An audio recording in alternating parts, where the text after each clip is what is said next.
Demora passar a oportunidade ao preletor. Pela nossa programação seria a partir de 19 até 8 horas. Na verdade, passamos 15 minutos, então ele pode se estender um pouquinho mais até 8h10, 8h15, viu, pastor? Ok, professor? Então vamos passar a oportunidade ao pastor professor José Gonçalves. Creio que é dispensável aqui ler e falar a respeito dos seus créditos, da sua titulação, enfim, não é? Vamos dispensar isso para ganharmos tempo.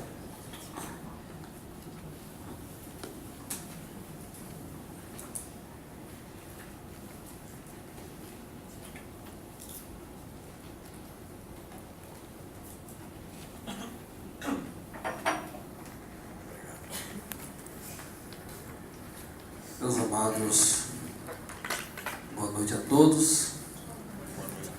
Feliz, grato a Deus por estar aqui mais uma vez convosco. E já em tom de despedida, quero agradecer nosso companheiro, pastor, diretor Israel Araújo, nosso amigo, pastor Esdras Bento, nosso companheiro e amigo também, professor, e o professor Elson, também agradecendo nossos companheiros. E, abrindo a Bíblia, eu queria convidar só para a gente ler o texto da palavra do Senhor, Atos 2:17. Nós vamos hoje falar sobre a teologia pentecostal e a realidade eclesiológica. Vamos falar um pouco da igreja no contexto aí assembleiano pentecostal. Diz assim: e acontecerá nos últimos dias, diz o Senhor, que derramarei do meu espírito sobre toda a carne. Vossos filhos e vossas filhas profetizarão, vossos jovens terão visões e sonharão os vossos velhos. Até sobre os meus servos e sobre as minhas servas derramarei do meu espírito naqueles dias e profetizarão. Pois bem, eu quero retroagir um pouco da palestra de ontem, quando nós falávamos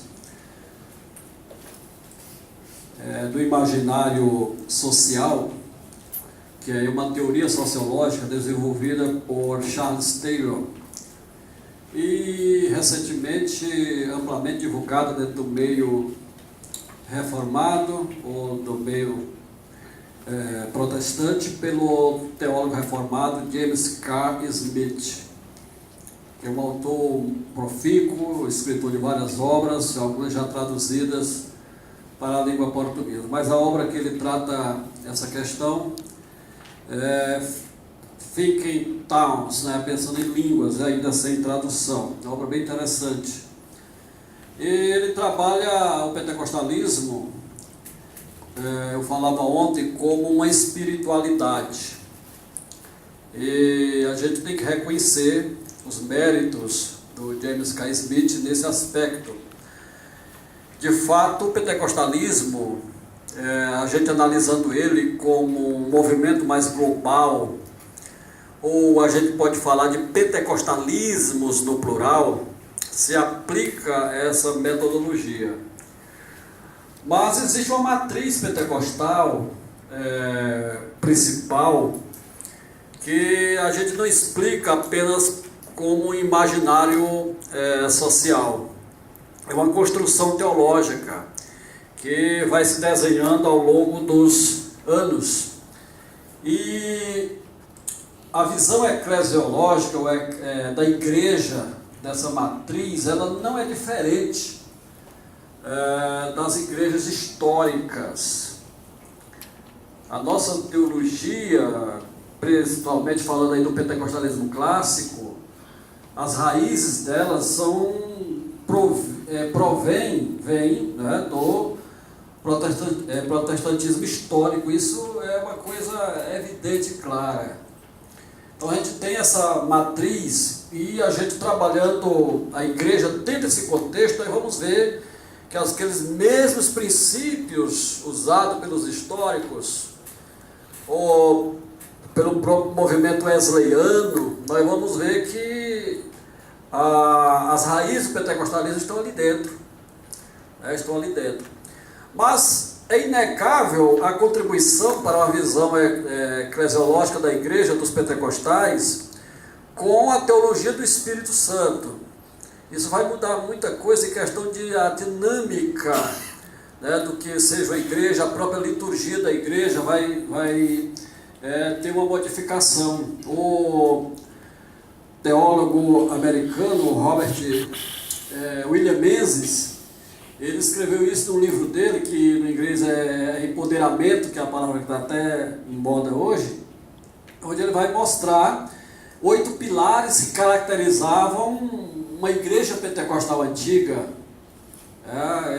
O primeiro fundamento era a palavra, exatamente pegando essa herança da teologia antiga que a gente traz, e a questão da experiência que nós falávamos ontem aqui. Isso ia trazer uma adoração que ele chama de adoração entusiástica, o senso de uma realidade muito grande da presença de Jesus, que esses pentecostais antigos ou clássicos alimentavam. E essa consciência escatológica que o neopentecostalismo esvaziou ultimamente, que não tem mais. Mas nos pentecostais clássicos isso era muito presente.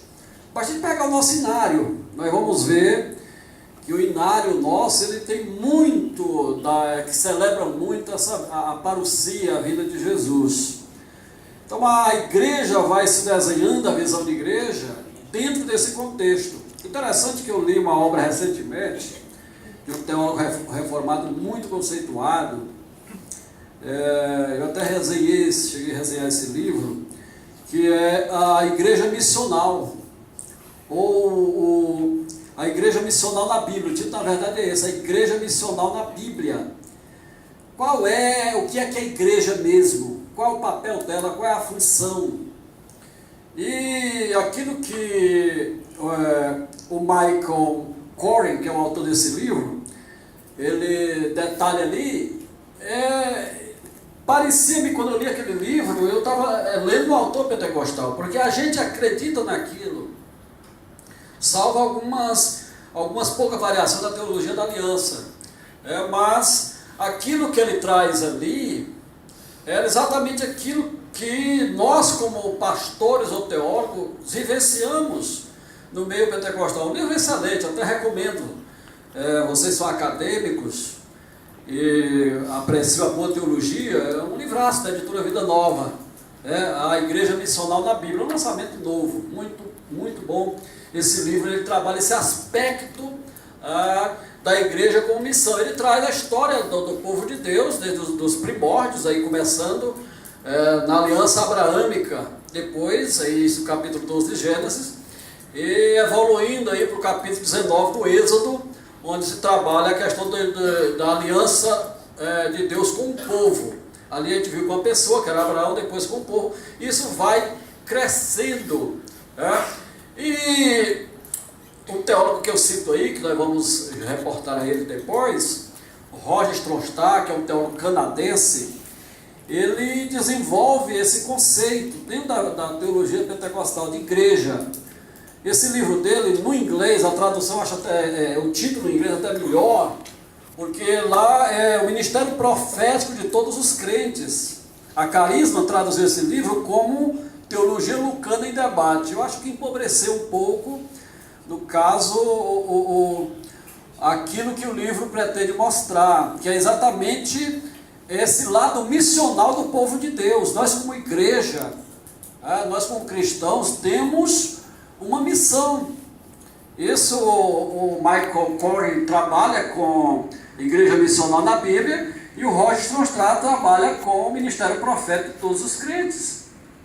Então, quem somos nós? O que é igreja dentro desse conceito pentecostal? Por isso, eu coloquei essa palestra com dois pontos aí interessantes. Primeiro, eu trabalho a questão da metodologia para a gente estudar a igreja, e depois esse aspecto missional, que nós estamos já aqui comentando e adiantando.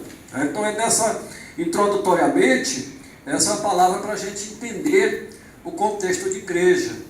Como é que o pentecostal ele vê a igreja. Eu como pastor, que já sou pastor, como eu disse ontem aqui, há 17 anos, de tempo integral, tinha uma vida pública, carreira pública federal, renunciei para ser pastor. É uma visão, uma vocação minha, que Deus me deu.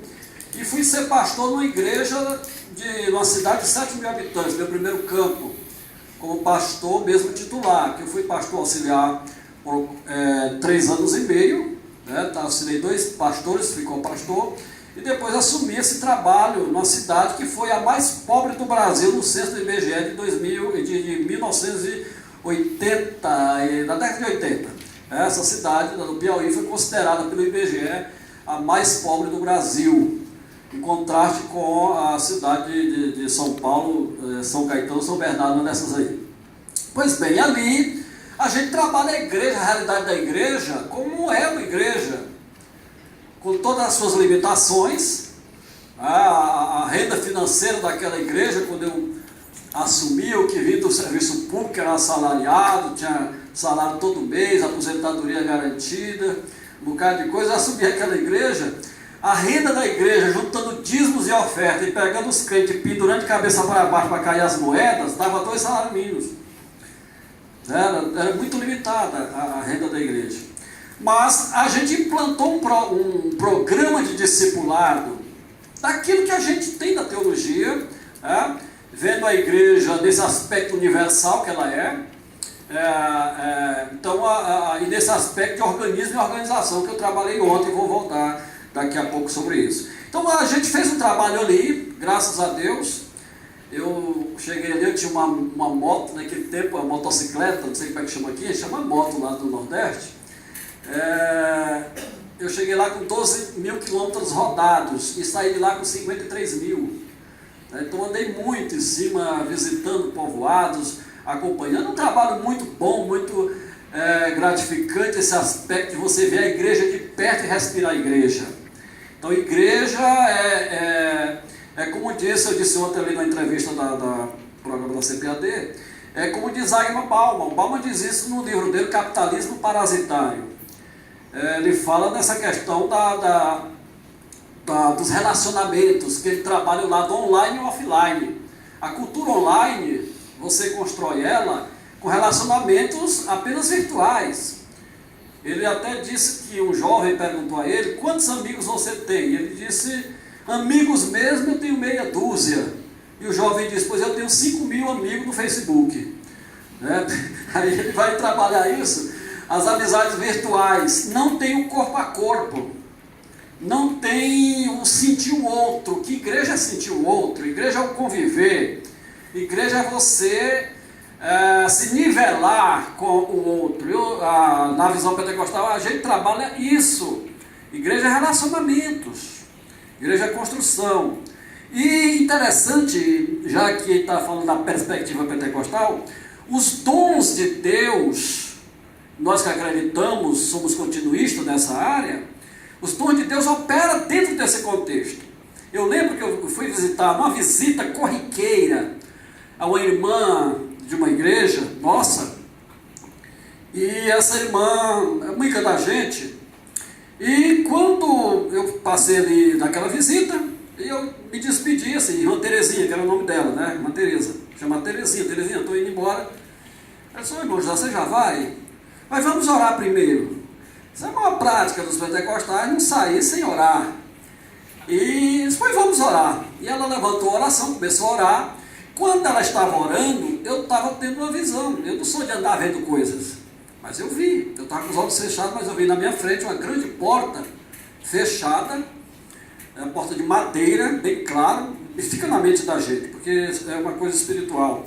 E tinha uma tramela, uma trava que fechava aquela porta, e alguém tentando abrir aquela porta, e fazendo esforço para abrir aquela porta, mas tinha uma tramela, aquela trava. A gente já usa isso muito em porta no Nordeste, E ela terminou a oração, a visão acabou. Aí eu disse: irmã Terezinha, eu creio que o Espírito de Deus me mostrou algo aqui. E ela disse: o que foi, irmão José? Aí eu contei isso para ela. Ela começou a chorar na mesma hora. Ela disse: a aposentadoria do Chaga, meu marido, que já veio negada 3 vezes. Eu disse para minha querida: deixa eu dar uma palavra que o Senhor colocou no meu coração para a senhora. O Senhor disse que você pode orar, que a porta vai abrir, a tramela vai arrebentar e vai dar certo. Foi pouco tempo depois, destravou tudo, o velho estava aposentado. Então os dons operam na dinâmica da igreja, é para isso que opera. Se traz a edificação, sem dúvida traz. Então isso aconteceu outras vezes, eu estou contando aqui para ilustrar, para a gente entender que a igreja, dentro dessa visão do movimento pentecostal, é evidente que nós não podemos generalizar, né? Tem muito abuso, eu sou consciente disso, eu trabalho nisso, eu passei na igreja que eu sou atualmente pastor, nós estamos dando uma série de estudos sobre o Espírito Santo, que eu estou refazendo, porque quando eu cheguei lá e assumi a igreja há 6 anos atrás, 6 anos passados, eu passei 15 semanas ensinando sobre dons espirituais, porque a gente acredita que quando ensina, os dons vão operar no contexto da igreja. Isso vai trazer dividendos, enriquecimento espiritual para a igreja. Precisa de ensinar a palavra, precisa trazer a palavra. Então a igreja vai se tornando sadia quando a gente trabalha nessa dimensão, né, de ensinar a palavra. Então isso é importante a gente falar. Por isso a gente trabalha aí. Eu coloquei aí uma obra que você depois pode consultar, que eu acho muito, muito interessante também, que é a do Eugene Kitts, que é Igreja, Forma e Essência. Muito interessante, que ele trabalha esses 3 pilares, esses parâmetros que ele chama a igreja no ângulo das Escrituras. O que a Bíblia diz sobre a igreja? O que as Escrituras vão mostrar sobre ela? Então isso é importante a gente conhecer. Aí a gente vai trabalhar princípios. O que é princípio? O que está por trás, né, do mandamento, do preceito, da norma? Como disse o Josh McDowell, que é aquele apologista americano, que ele escreveu muito nessa área de apologética. Tem uma obra dele interessante que é direcionada a jovens. O nome da obra é Certo e Errado, que é o que está acontecendo com a cultura americana. E lá ele fala dos 3 P's, né? Dos 3 P's, que ele fala do princípio, né, do preceito e da pessoa. Então o que ele diz? De trás de todo preceito tem um princípio. E por trás de tudo isso tem uma pessoa, que é Deus. Então não é só o mandamento em si, porque só o mandamento, só a lei, só a força da norma vai gerar o legalismo. Vai gerar o legalismo. Você tem que ver que princípio fundamenta isso.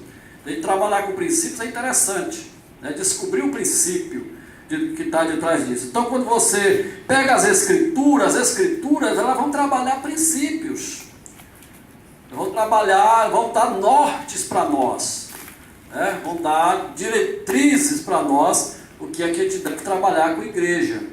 Por isso é importante, quando a gente não vai tratar aqui, mas forma de governo, qual é a ideal? Nós temos 3 matrizes, que é a episcopal, a presbiteral, a presbiteriana e a congregacional. São 3 matrizes, né, que podem ter abusos, como a gente vê na episcopal, que é o sistema católico romano, quando o bispo cresceu demais aí, a partir do 2º ao 4º século, e se torna o Papa de Roma. Esse é um sistema. E dentro do movimento pentecostal, que que eu falei pentecostalismo, tem um sistema episcopal também. A figura do líder carismático que Max Weber vai trabalhar, esse líder carismático, ele é como um papa que está lá também. É o que o cara fala, imita a voz do cara, do jeito que o cara faz. Se o cara diz, meus amados irmãos, ele diz do mesmo jeito. Se o cara tem um cacuetezinho, ele tem também. Se pá, um pigarro, faz também. Então, existem essas matrizes. Mas o que tem que buscar aí? Princípios. Princípios do governo, se a gente fosse falar sobre isso, né? O que fundamentaria? Aí, nesse ângulo da história da igreja também, tem um ângulo da história. A história vai ensinar, vai trazer lições. É muito muito difícil. Eu vejo alguém tentando inventar teologia, tentando desconsiderar a história. Ninguém pode inventar teologia se nós temos 2000 anos de tradição histórica. E você tem que analisar. Hoje há uma corrida, um fenômeno parecido com no século XIV e XV, que era o Renascimento. Uma volta às fontes. Uma volta às fontes. Uma busca pelas fontes, que é um movimento aí pré-reforma. Eu conversava ontem com o Esdras, que quando eu estive em Zurique, eu fui ver a edição do Novo Testamento grego de Erasmo de Roterdã, que está lá, o original, de 1516. Que Erasmo foi um humanista, um gigante. Eu admiro, quando a gente lê o Elogio da Loucura de Erasmo, a gente fica assim impressionado com o estilo literário dele de satirizar a Igreja Católica daqueles dias. E era um retorno às fontes que Erasmo estava buscando. Por isso que ele publicou a sua edição do Novo Testamento grego, que serviu em 1522 para Lutero traduzir a sua Bíblia. Quando ele traduz do alemão, dos originais, pegando a base de Erasmo, ele traduz para o alemão a Bíblia, lá no castelo de Waterburg. Então ele traduz, em 11 semanas já tinha feito o Novo Testamento. Então, esse retorno às fontes é importante, quando a gente fala da história como lições. Então não podemos ignorar. Há uma editora de Madrid, chamada Ciudad Nueva, que é a Cidade Nova. Ela lançou uma obra agora em 30 volumes da Bíblia comentada pelos pais da igreja. É uma coleção que vale a pena, E agora vai lançar o credo comentado pelos pais da igreja. Por quê? Por que está fazendo isso? Porque há esse desejo de voltar às fontes. A história tem muito a nos ensinar, e a patrística principalmente. A patrística tem muito a nos ensinar, e tem muito que aprender. Uma das coisas que a gente vê em Wesley é que Wesley mergulha na patrística. Ele busca na patrística. Ele quer conhecer. Ele era soterológico. Eu falei disso ontem. O Fort, amigo dele, era mais pneumatológico. Mas Wesley, ele queria conhecer o que os 3 primeiros séculos da história da igreja produziu. O Lloyd Jones, o doutor conhecido, um dos puritanos mais famosos, que eu acho e admiro, ele disse: leia a história dos avivamentos, mas principalmente de 1900 para trás, porque tem muita história aí para a gente aprender, as lições para aprender. Então a igreja é entendida melhor quando ela é vista pelo ângulo da escritura, o ângulo da história e também pelo ângulo da cultura. Como é que a igreja dialogou com a cultura? Nós temos muitas lições, alguns erros primários cometidos por nós hoje, protestantes, evangélicos. A gente evitaria se a gente conhecesse melhor a história, porque já foram coisas que já aconteceram, coisas que já aconteceram. Você pega o livro do Alice McCraft, que é as origens intelectuais da reforma, é uma coisa impressionante. A gente vê o que desencadeou aquilo. Erros que nós hoje estamos cometendo. Então é preciso a gente trabalhar isso. Trabalhar isso. Pois bem, então é um resumo que nós estamos trazendo dessa visão. A história ela vai trazer para nós implicações, enquanto as escrituras traz princípios, a história traz lições e a cultura traz implicações aí na página 15. Cultura. E hoje, mais do que nunca, nesse conceito de pós-modernidade, eu me lembro de ouvir uma palestra do Ezra em Teresina. Não lembro aquele ano, Ezra, daquela palestra que você deu sobre pós-modernidade em Teresina. E foi que me despertou a estudar mais sobre a pós-modernidade, que é um fenômeno cultural. Ninguém tem que ser contra ou a favor de pós-modernidade. É um fenômeno cultural, você está dentro dele. A questão é como responder a isso. Como a igreja vai dialogar com isso. Isso é importante. Alguns descem na correnteza. Alguns se tornam camelô da religião, como diz o Alan Jones, um teólogo anglicano. Ele diz: é muito difícil remar contra a correnteza quando tudo que a cultura quer é o camelô da religião adaptado ao consumo público. Parece assim uma profecia, não é verdade? Mas é isso no livro dele chamado Sacrifício e Alegria, essa da editora Paulus, é bem interessante. Então isso, é importante entender isso, né? Eu não vou falar tudo de novo aqui, porque a gente vai repetir aqui que nós já falamos sobre o ângulo das escrituras, o ângulo da história e o ângulo da cultura. Aí você vira comigo aí na página 17, onde eu já trabalhei um pouquinho sobre isso, o tripé que enxerga a igreja, sobre o ponto 4, o ministério profético de todos os crentes no contexto da igreja. Então Deus nos chamou para ser igreja. E quando eu li essa passagem de Atos 2,17, com a referência de Pedro,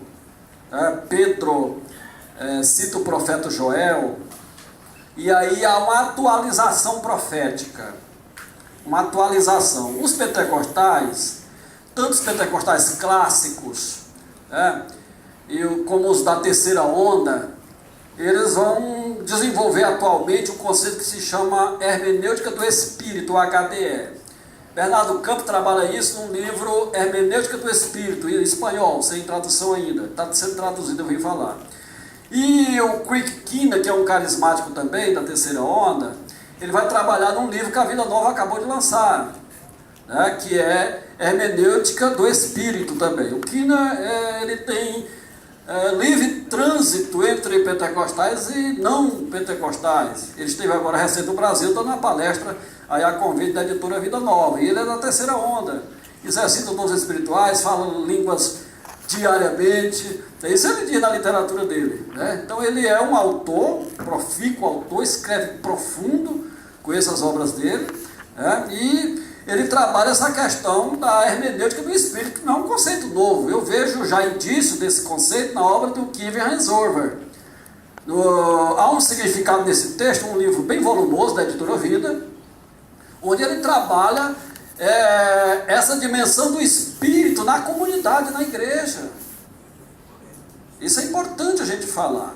É o que eu vejo um indício disso também na obra do puritano John Cotter, quando ele trabalha, ele diz que Deus falava, o Espírito fala fora do texto, mas para ele trabalha essa questão do testemunho interior, dessa convicção que o Espírito traz como algo bem presente. Então esse texto de Atos que eu li fala de uma atualização, o que chama hermenêutica do Espírito, elementos que estavam até então desconhecidos ali, ou que não tinha sido revelado. Pedro traz isso, O Bernardo Campos traz isso também quando Jesus lê o texto de Isaías na sinagoga, lá de Cafarnaum, e Lucas 4,16, ele vai dizer, 4,16 a 18, ele vai dizer, ele lê o texto, depois ele diz assim: hoje se cumpriu essa escritura que vocês acabaram de ouvir. E eles chamam isso atualização profética. É evidente que nós não vamos entrar em tudo isso, para não ter, para a gente detalhar e explicar que isso não seria cano aberto, tal, é outra questão para a gente tratar. Mas o importante é entender a igreja dentro desse contexto, que ele está tratando aqui, como uma comunidade que Deus está levantando, o que o Michael Corey, que eu acabei de citar, vai chamar de comunidade missional, e o Strontar chama de comunidade profética. Igreja como quem vai dar continuidade. Isso o livro de Atos vai mostrar. O livro de Atos dos Apóstolos, capítulo já primeiro, diz que tudo que Jesus começou a fazer, quer dizer, a igreja iria dar continuidade. A visão pentecostal é isso, essa, da continuidade da obra de Deus com a assistência do ministério do Espírito Santo. Isso é muito relevante, na nossa cultura pentecostal, e na nossa literatura é muito presente isso. Não dá para a gente dissociar a coisa. Eu estive agora ministrando em Cuiabá, numa palestra de faculdade assim também, E eu conversava com um missionário, que hoje é pastor daquela igreja lá naquele bairro, e ele foi missionário na Grécia 5 anos. A gente que é professor de grego, que conhece a língua grega, bem que o grego hoje, que é o demótico, é um pouco já diferente do grego koiné, né? Que é mais, alguns tempos verbais, as línguas elas são vivas ou morrem, muitos vocabulários ou regras gramaticais que caíram, evidentemente. Mas ele estudou o grego, aprendeu o demótico, apesar de alguns linguistas não verem diferença nenhuma, a questão da pronúncia erasmiana hoje é muito debatida, né? Pois bem, ele diz que quando trabalhou lá 5 anos, teve um período desse, ele me contando, que veio ao Brasil numa crise muito grande, crise de plantação de igreja, tudo isso. E um dia ele ali em Cuiabá, visitando uma congregação, aquele culto pentecostal, onde ele participou, uma irmã começa a falar em línguas, que alguns que eu já vi tem apenas como língua estática, que não tem sentido nenhum, outros chamam a língua de labachúria, outra do decanta labaci, esse tipo de coisa, né? Mas a irmã começou a falar e ela disse, pastor Zé Gonçalves, ela falou 3 vezes a palavra nique, nique, nique. Nique, nique, nique, no grego koiné é vitória, no grego demótico hoje é vitória, vitória, vitória. Erasmiano seria koiné, koiné, nique, nique, nique, né? Pois bem, ele disse que nem se tocou com aquilo, porque ele achou parecido os fonemas, achou parecido. Ele disse, a palavra que está dizendo é vitória em grego, mas também passou, ela continuou falando em línguas, aí ela fala de novo, aí fala em grego demótico, perfeito para ele. Eu, Senhor, te falo que te dou a vitória, a vitória, a vitória, e falou várias coisas para ele, que ele se arrebentou todo dia de chorar, porque não tem como ficar de pé num negócio desse. Então, a prática pentecostal é isso aqui, é isso aqui. O pastor está muito místico, está muito... Não, mas ele está falando de igreja, de conceito de igreja dentro dessa visão pentecostal. Se eu disser para você, alguém me perguntou, você deixou o emprego público, você foi estudar federal, 15 anos, foi. E por que você largou? Uma convicção de Deus. Em 1993 eu orava, no tempo da Assembleia de Deus em Alves, Piauí, minha cidade de origem, eu era um presbítero da igreja.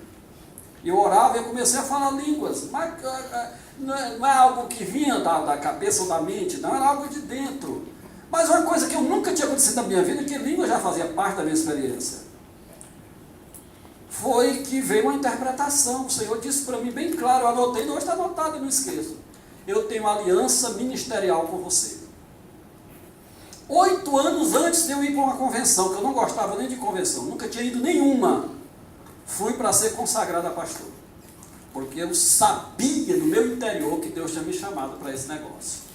Eu estou aqui, não estou no lugar errado, não, eu estou aqui, eu tenho a certeza, convicção, de que o Senhor me chamou. Eu sei que tem muitas formas de Deus chamar as pessoas. Deus pode chamar, vocações são geradas, é coisa individual, é entre você e Deus. É verdade? Eu estou falando aqui dessa parte, nossa, pentecostal, dentro desse contexto de igreja. Tá? Então a igreja é nesse dinamismo aí que a gente está falando. É evidente, eu sou um crítico também do movimento pentecostal moderno, porque nós temos um pentecostalismo fossilizado hoje. Nós temos um pentecostalismo fossilizado, calcificado, engessado. E nós temos problemas para se resolver, graves.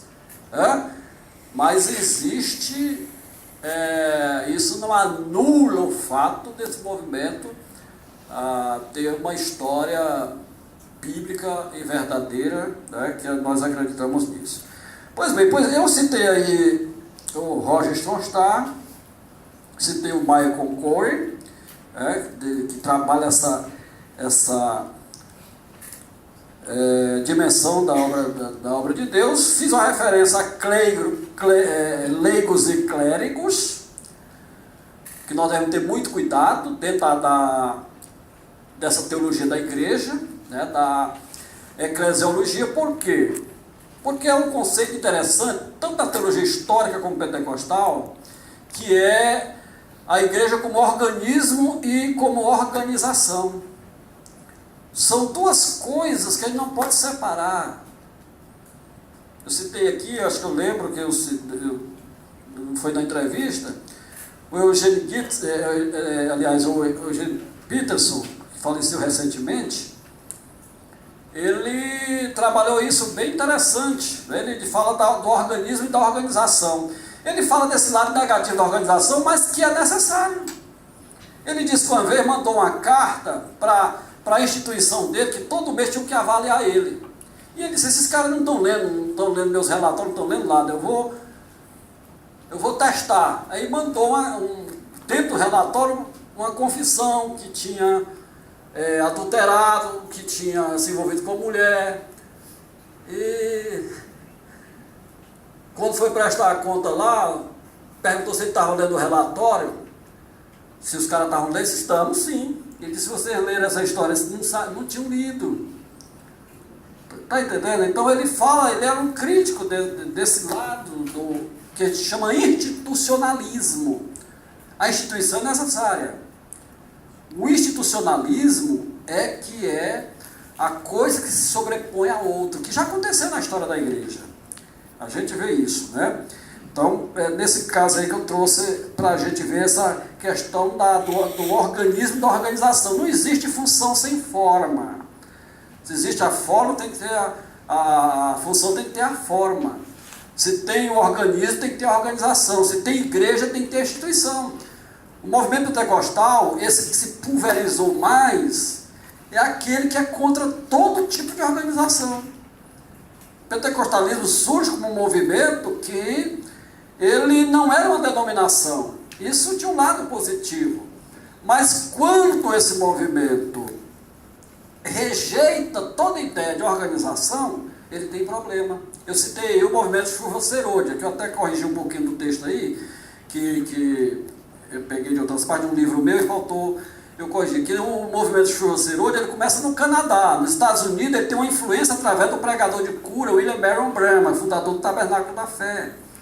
Ele pregou em Vancouver e alguns dos integrantes do Chuva Serôdia, que já era um movimento que estava existindo, foram grandemente influenciados por eles com a prática da imposição de mãos. Da imposição de mãos. Então esse movimento Chuva Serôdia, ele tem um pilar que é essa prática da imposição de mãos e a rejeição a todo tipo de organização. Eles eram ferrenhamente contra. E o resultado que, mesmo tendo muitas coisas positivas, como diz o John Walker, a igreja do século XX, a história que não foi contada, teve coisa positiva no movimento? Teve, mas teve excessos e aberrações e pecados e até heresias grotescas. Então é essa parte que eu trouxe para dentro do texto aí, eu fiz uma referência, para a gente entender. Eu falo aí da organização mal necessária nesse aspecto, porque o institucionalismo ou o sistema, ele é duro, então a gente precisa entender isso aqui, a gente, quando fala dessa questão de sistema, então esse modelo, esse paradigma. Então nós apenas citei aí um pouquinho. Virando aí para a página 19, por gentileza me ajude, está aí a chuva de verão aí, que é o movimento Chuva Serôdia, eu coloquei aí. E na página 20 tem a teologia de Lucas no contexto da igreja, que é exatamente esse lado missional da igreja. É o lado missional. E é isso que nós colocamos aí algumas lições que a gente extrai da narrativa de Lucas. Apenas lembrando que há uma releitura de Lucas, que não começou com os pentecostais. Porque os pentecostais eram criticados porque, segundo diziam, a teologia deles era apenas narrativa, baseada em textos narrativos. E o histórico divulgou uma ideia que hoje é obsoleta, já caiu, que não se faz teologia com partes narrativas. criou um cano dentro de um cano. Ele disse que tinha que buscar as partes didáticas. E em 1970, I. Marshall, um wesleyano, metodista, escreveu um livro chamado Lucas, Historiador e Teólogo. Está sendo traduzida essa obra para o português. Obra fantástica, onde ele vai mostrar que Lucas foi um teólogo que escreveu a história. Bem interessante. Lucas foi um teólogo que escreveu a história. Há muita teologia tanto no terceiro evangelho como no livro de Atos. Isso você vai pegar a obra A Espiral Hermenêutica do Grant Osborne, você vai ver que ele trabalha a narrativa. Tanto o Grant Osborne como o Klein, que foram duas obras de hermenêutica famosas, fizeram críticas ao material de Gordon Fee, que é um pentecostal, mas que não pega Atos como padrão, como parâmetro, como faz os pentecostais clássicos. Então essas obras fizeram um contraponto, até uma contradição aí das obras desses teólogos. O certo é que a teologia narrativa hoje, ela tem um peso muito grande. Então Lucas, a gente analisando a obra de Lucas, a igreja, como ela se desenvolve, eu coloquei primeiro, Jesus é ungido como profeta escatológico, aquele que era predito. Lucas destaca o profeta poderoso em palavras e obra diante de Deus e do povo, aí no terceiro evangelho, e ele vai desenvolver isso dentro do livro de Atos, a igreja. Então o que ele vai mostrar aí também? Ele é um profeta carismático que cura os doentes, leprosos, cego, multiplica alimento, controla a natureza, revertido no espírito, em toda a palavra e obra. E transfere o espírito a seus discípulos, transformando-os em comunidade profética. É isso exatamente que eu comecei a falar.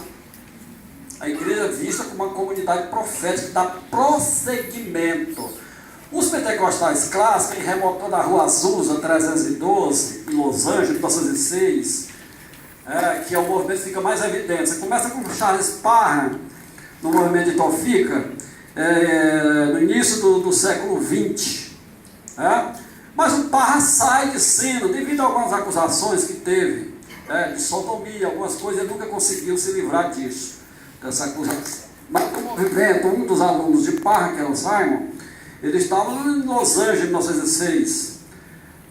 E aí acontece aquele movimento que a gente conhece, essa matriz principal. Bem que o Espírito ele trabalha e o vento sopra onde quer. Já havia movimentos na Suécia. O Levi Peters tem uma experiência com o Espírito Santo em 1902. E só vai ter contato com Thomas Bach em 1907. E compara os dois, a experiência é a mesma. Então é interessante isso, a gente chamar a atenção para isso. Então, os pentecostais, eles tinham a certeza absoluta que era essa comunidade, que o Espírito era real. Se você leu aquele clássico que foi relançado agora, que é do inglês, They Speak in Other Towns, que eles falam em outras línguas, do John Sherrill, que morreu agora em 2017, ele mostra a explosão desse movimento de línguas. Interessante que ele conta uma experiência, algo interessante que aconteceu na Rua Azul 1312, de um judeu que foi assistir o culto para desmontar que ele achava aberração pentecostal. E ele entra na igreja, está aquele movimento, era no estábulo, tinha um andar superior, e quando o culto chega, está naquela efervescência, uma jovem chamada Kathleen se aproxima dele e fica na frente dele falando em línguas. E ele parado. Ela fala em línguas e ele tem aquele impacto. Quando o culto termina, aquela parte mais carismática de adoração, ele pediu para falar. Ele disse: olha gente, eu vim para cá, e contou a motivação que tinha ido à reunião. Se eu sou judeu, ninguém conhece meu nome, mas essa jovem aqui falou comigo em hebraico. Disse meu nome de família, que só meus familiares conhecem, e disse que Jesus é o Messias, que eu deveria me arrepender e aceitá-lo como Salvador. E ele disse, eu quero, se ajoelhou e oraram por ele ali na mesma hora. Era esse o clima que caracterizava a Rua Azusa.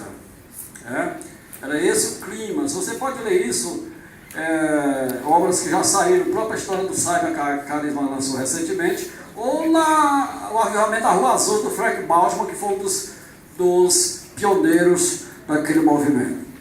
Então, o que mais? Essa comunidade de seguidores, os seguidores de Jesus, como uma comunidade profética. Lucas mostra que isso aconteceu no dia de Pentecostes.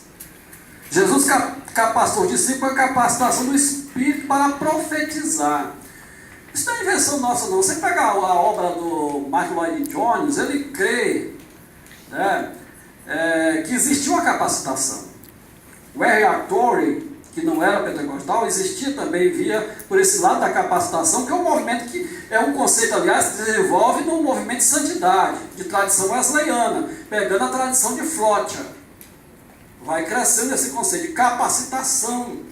E é bíblico, porque Jesus diz, vocês receberão poder. É o dinamis do original grego, ao descer sobre vós o Espírito Santo. Então era essa a capacitação que permite esses discípulos se transformar numa comunidade profética. Uma comunidade profética, como realmente vai acontecer. Os pentecostais pensam dessa forma, são continuistas mesmo. Jesus capacita seus discípulos para serem uma comunidade de profetas. O que mais? Coloca aí. Essa comunidade de profetas é capacitada para testemunhar. Isso é verdade, gente. Eu estou falando coisa que vem na minha mente, porque eu estou no universo pentecostal há mais de 30 anos. Vou dar um exemplo para você, de um colega meu, que eu ajudei até a mantê-lo como missionário num lugar chamado Novo Santo Antônio, no Piauí. Ele foi o pioneiro de abrir trabalhos ali. Quando ele chegou lá, foi mandado como missionário, ele ia dirigir culto, caminhava a pé 12 quilômetros de onde ele morava para dirigir culto. E eu dei uma bicicleta para ele naqueles dias, era o transporte que ele podia dar. Não havia tantas motocicletas naquele tempo, era mais caro. Dei uma moto para ele andar com a esposa. Ele disse, José, eu fiquei surpreso que eu reuni as pessoas daquele povoado e juntei mais ou menos 200 pessoas, perguntei quem nunca assistiu um culto evangélico aqui. Isso no início dos anos 90. Ele disse que a maioria das pessoas levantaram a mão, nunca tinha assistido um culto. E aí ele disse que pregou que Jesus era Salvador, que Jesus libertava, que Jesus curava. Ele não imaginava que uma senhora que estava ali iria procurar ele no final do culto. E disse, você está dizendo que Jesus cura, liberta? Ele disse, sim. Pois eu tenho uma filha que é epilética. Aqui para nós é um tormento. Quando ela tem crise, eu tenho que levar a Teresina, que são aí quase 80 quilômetros, e de Novo Santo Antônio a Alto Longado não tinha estradas naquele dia, eu conheci nesse período, esburacada, era luta para achar um carro e percorrer aquele caminho, para chegar até a cidade de Alto Longado, depois Altos, Teresina, que eu morei naquela região. Pois bem, aí ele disse, quarta-feira nós vamos estar aqui orando e traga a sua filha que eu oro por ela. E aí ele foi, o pentecostal, ele foi para a oração e para o jejum. O jejum não para negociar com Deus, mas porque o jejum não muda a Deus, ele é o mesmo antes, durante e depois do jejum, mas muda a gente. Muda a gente. Nos quebranta, nos humilha. E ele buscou a Deus, a mulher veio com a moça. Ele orou pela moça, até hoje, nunca mais ela teve uma crise de epilepsia até hoje. E a senhora disse para ele, se Jesus curar minha filha, eu vou ser crente da sua igreja. Eu ainda hoje é membro da Assembleia de Deus, lá de Novo Santo Antônio. O que é isso? É Deus que faz. Isso é uma das coisas. Os pentecostais acreditam nisso. Pois bem, essa comunidade de profetas foi chamada para testemunhar. Um caso impressionante que eu vi naquela igreja lá, naquele mesmo lugar, foi quando eu fui convidado para pregar lá um dia, eu vi um choro de uma criança do meu lado. E a criança chorava como se estivesse sofrendo. Aquele choro. E eu disse, o que está acontecendo com essa criança? Aí ele disse, essa criança, ela tem uma opressão. A tia dela já se enforcou, fulano da família se enforcou, e ela está tendo alucinações, visões, de um parente dela que já morreu chamando ela. E ele disse: José, nós estamos orando por essa criança, porque antes de eu vir para cá, o Senhor me mostrou, ele disse, viu uma criança dentro de uma jaula, de uma gaiola. E ele disse, quando chegou lá, era aquela criança. Sabe o que aconteceu? Ele foi para a oração mesmo, orou por aquela criança. A criança hoje é membro da igreja, foi liberta. Há muitos, é moça hoje já, grande, né? Foi liberta. Essa era a prática que a gente acredita, do pentecostalismo, do que a gente observa. Então era uma comunidade de profeta, capacitada para testemunhar. A comunidade de profeta é extensiva, é um derramado do Espírito sobre toda a carne, conforme batizou o profeta. Não ficou restrito a um grupo de pessoas, nem tampouco a uma região geográfica. O pentecostalismo, desde 10 anos, ele já tinha se espalhado pelo mundo todo. Você pega o livro Pentecostalismo Europeu, você vai ver que o Barrett, quando ele ia para a Rua Azul, ele tem uma experiência pentecostal do batismo do Espírito Santo em Nova York. E ele volta para a Europa, para espalhar essa chama por lá. A teologia de Lucas deve ser vista como pneumatológica ou soteriológica. Mas pneumatológica sem tirar esse lado soteriológico. É evidente que eu coloco aí, que o enfoque de Lucas é primeiramente pneumatológico, enquanto Paulo e João são mais soteriológicos. Lucas tem a ver com a capacitação, enquanto Paulo com a iniciação. E essa nossa visão da teologia, que o James Dunn vai contestar, tem muitas coisas que a gente poderia citar vários autores aqui e responder a cada um também. Mas tem essa visão, diferente dos reformados. Bem que hoje, para a gente dizer qual é a visão correta, é difícil, porque o R.T. Kendall é um reformado, mas é um reformado carismático que vê esse lado da capacitação. E fala do Lloyd Jones, que via também o Espírito como uma capacitação também. Isso é bem interessante. Pois bem, eu já estou encerrando, nosso tempo está indo embora. Aí eu mostro aí também, pega do princípio aí do Bernardo Campos, que ele chama o princípio pentecostal, que é o kairos pentecostal, a praxis pentecostal, o patos pentecostal, o ethos pentecostal, o imperativo pentecostal e a hermenêutica pentecostal. Então isso aqui era para a gente falar numa palestra aí com mais tempo, Pois bem, eu quero agradecer nosso companheiro pela oportunidade. Amanhã estou voltando a Teresina, estou aqui à sua disposição, e esse auditório maravilhoso, a salva de palmas para eles aí.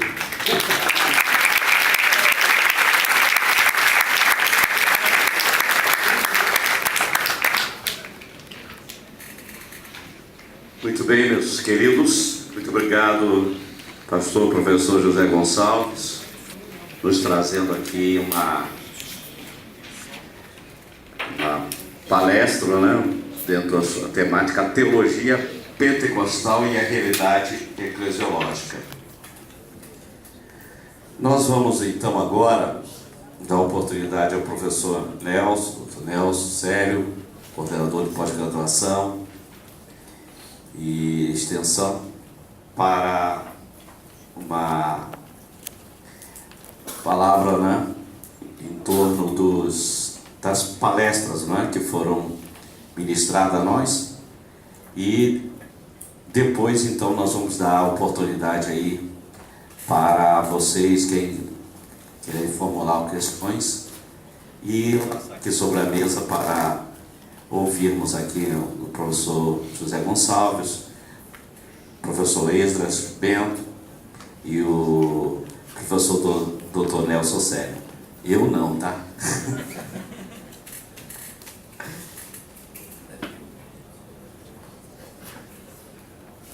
Boa noite.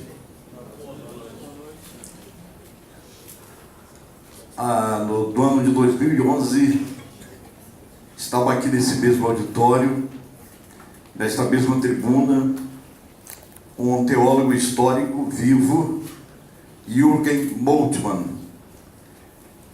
E ele esteve aqui, eu fiquei emocionado junto com os outros por estar perto de um teólogo de peso que marcou a história. E ele disse bem claro: eu gostaria de ter mais tempo de vida para estudar sobre o pentecostalismo. Ele hoje está aproximadamente com quase 100 anos. E ele disse isso, eu guardei as suas palavras, porque o movimento pentecostal, meus amigos, no mundo, ele está deixando e deixará marcas indeléveis, marcas que não podem ser retiradas, que desperta curiosidades até mesmo no nível acadêmico, nas universidades seculares, nas universidades confessionais e hoje principalmente nas universidades seculares. Há uma volta muito grande para, eu diria, um olhar muito atento para o fenômeno religioso, e dentro do aspecto religioso, que é bem universal, e particularizando aí o movimento pentecostal, tem sido motivo de muitos artigos, de estudos acadêmicos e de interesse da academia, de interesse não só popular, mas de interesse também dos estudiosos. E isto é muito saudável. Por falar em estudiosos, na minha visão, a partir dos anos 90 do século XX, que se começou a estudar teologia de verdade. Até então eram repetições, jargões, e não tínhamos uma literatura mais acurada, um dimensionamento mais profundo, uma extensão mais abrangente da teologia. E na minha percepção, a partir da década de 90 começou a haver uma ação, e eu creio que aí eu vou apelar para o teólogo, né, para pastoral, uma ação profundamente espiritual. E quero dizer uma coisa para vocês que eu digo sempre em sala de aula: um despertamento na história, ou os despertamentos na história, nunca aconteceram dentro da comunidade de fé. Alguém aqui pode não concordar comigo. Por exemplo, a reforma foi um despertamento dentro da academia, e a partir mesmo de Erasmo de Roterdã, quando escreveu o seu livro Elogio da Loucura, denunciando as impropriedades da igreja, que a instituição medieval estava cometendo. Portanto, é dentro da academia que se juntam várias pessoas de várias denominações, onde você pode comungar, protestar, exercer uma coinonia reflexiva, devocional. Enfim, é aqui o lugar onde nós protestamos. Na nossa comunidade de fé em particular, nós não podemos fazer isso devido aos neófitos, devido àqueles que estão começando na fé. E aqui é o lugar mesmo de discutir a teologia, e isso tudo eu creio, fruto da ação gloriosa do Espírito Santo de Deus, que age onde quer e como quer, porque Ele é Deus. O movimento pentecostal, como dinâmica do cristianismo, ele produziu avivamentos na história desde o Antigo Testamento. Se for enumerar aqui os avivamentos bíblicos e também os avivamentos pós-bíblicos e históricos, trouxeram à sociedade ou às sociedades um verdadeiro desdobramento da fé, da comunhão, da esperança, da alegria de ser cristão, da alegria de professar a fé dinâmica num Cristo vivo, ressuscitado. O nosso missionário presbiteriano Ashbel Green Simonton, ele foi fruto do segundo avivamento dos Estados Unidos, produzido pelo Espírito Santo. E ao ouvir um sermão de Charles Hodger, ele sentiu o desejo ardente no seu coração e queimava por dentro o desejo de vir para o Brasil, um país tupiniquim, num lugar difícil de se viver, e aqui ele trouxe, assim, marcou a sua presença, como outros missionários também. Digo isso porque o movimento pentecostal contaminou, no bom sentido, essa palavra ela deve ser resgatada, a sua etimologia, ele contaminou, no bom sentido, até mesmo as igrejas tradicionais, com as suas liturgias mórbidas, paradas, sem dinamismo missionário, sem dinamismo cultico, sem dinamismo experimental. Eu falo isso porque eu sou de linha reformada presbiteriana. E a nossa própria igreja foi dinamizada, uma boa parte ela passou a ter uma experiência diferente pelo contato com o movimento pentecostal. Pentecostalismo e conhecimento científico, hoje, bem como no tempo que decorre, levará o próprio cristianismo ao seu dinamismo iniciado no Antigo Testamento com o povo de Israel. Lá estava a igreja tipificada no povo de Israel, e ao seu dinamismo iniciado também, desdobrado no Novo Testamento a partir do movimento de Jesus. Fazer uma retrospectiva aqui das palestras é interessante, porque é rápido fazer memória, anamnesis no grego é fazer memória. O mestre pastor Ezequias Soares abriu a nossa palestra, ou o nosso simpósio, na quarta-feira, com a dimensão da extensão da teologia pentecostal, e afirmando profundamente que Deus, pelo seu Espírito, na sua dinâmica pneumática, traz a lume uma nova era, uma nova realidade.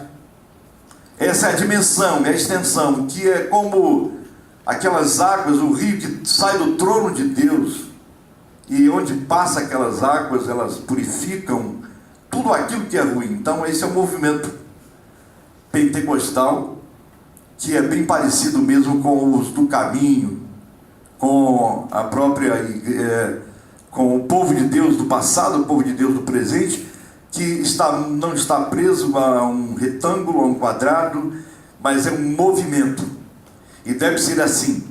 O nosso historiador aqui, o diretor, o pastor Israel, nós, em conversa nos almoços e aqui também na faculdade, ele disse que as Assembleias de Deus não são denominações, é um movimento pentecostal, um movimento de vida. Não estão presas a uma denominação, e eu creio que a partir dessas reflexões nós podemos resgatar o verdadeiro sentido do pentecostalismo. Bem, falar das palestras aqui é muito ser difícil, porque o tempo não permite. Ontem o mesmo mestre Ezequias Soares falou da dinâmica pneumatológica da teologia pentecostal.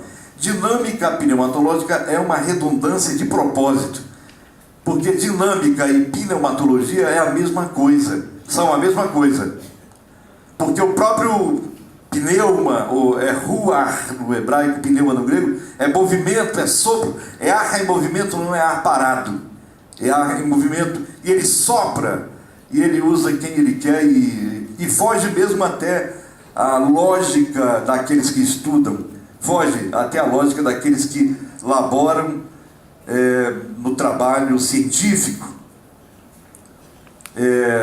Ainda ontem mesmo o pastor José Gonçalves, pastor José Gonçalves é pentecostal assembleiano clássico, e ele mora num lugar onde é quente mesmo, né? Assim, a semelhança do Rio de Janeiro, e pôde trazer, assim, justamente com o pastor Ezequiel Soares, a sua contribuição também, falando da experiência como uma categoria da teologia pentecostal. Isto é, como categoria, a experiência pentecostal não pode estar dissociada da vida, mas ela não pode nem da vida e nem da Bíblia, da Sagrada Escritura. E eu me lembro que os dois, sem combinarem nada, e pelo Espírito, eles disseram ambos, e aqui percebemos que a experiência, mesmo sendo uma categoria, não é a categoria, mas uma categoria da experiência pentecostal, ela não pode sobrepujar a Escritura. Isso aqui me deu... Isso não tem diferença nenhuma do reformado. Até mesmo porque a teologia pentecostal não tem como afirmar o contrário. Ou nós somos católicos romanos, ou somos reformados. Uma vez uma pessoa aqui nessa tribuna afirmou, eu não vou dizer o nome aqui, não me lembro, mas afirmou que o pentecostalismo não passou pela reforma e nunca conheceu uma reforma. Estava enganada a pessoa porque não conhece a história e nem mesmo a teologia.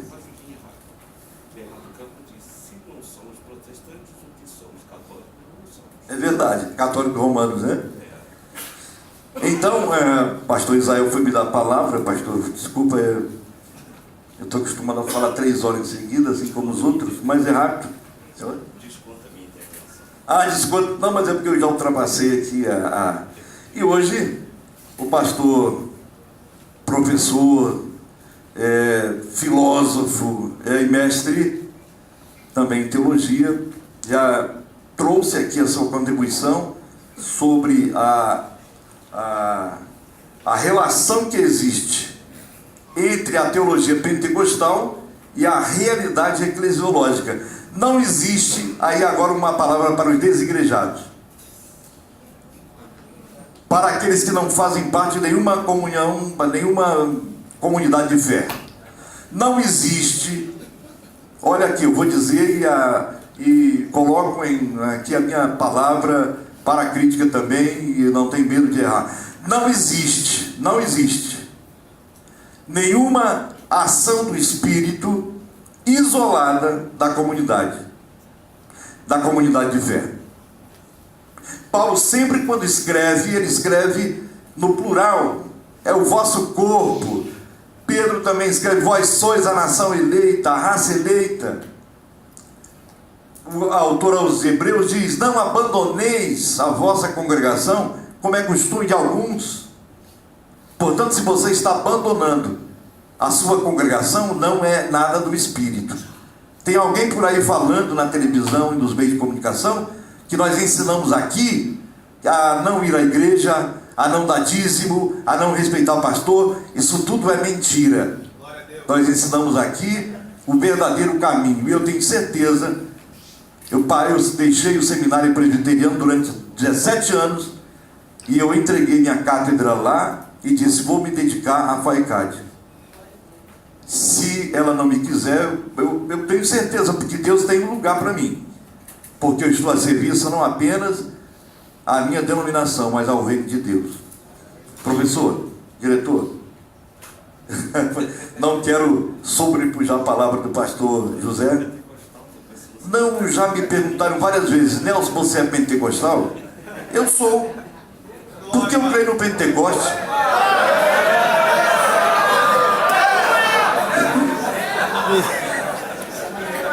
Aí acabou com tudo, desandou.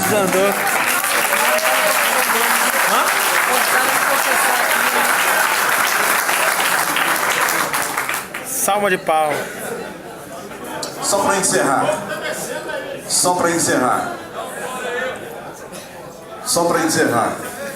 Eu me lembro que eu tinha 5, 6 anos mais ou menos. Eu me lembro perfeitamente que a primeira igreja que eu frequentei com meus pais, no Maranhão, morei 9 anos no Maranhão, no interior, no Lago da Pedra. eu me lembro que foi a Assembleia de Deus. Eu me lembro que me levavam para o culto com uma gravatinha azul, camisa branca e uma calça de brim azul e um sapatinho preto. E eu me lembro que o pastor pregava muito, muito, eu dormia, eu não sabia mais de nada. Eu era criança. Mas a minha primeira igreja que eu frequentei, assim ainda criança, foi a Assembleia de Deus. Não estou querendo dizer com isso que eu deixei de ser presbiteriano, pelo contrário, presbiteriano não é nome de igreja, é sistema de governo. Na igreja o nome é presbiteriana? Não, é sistema de governo.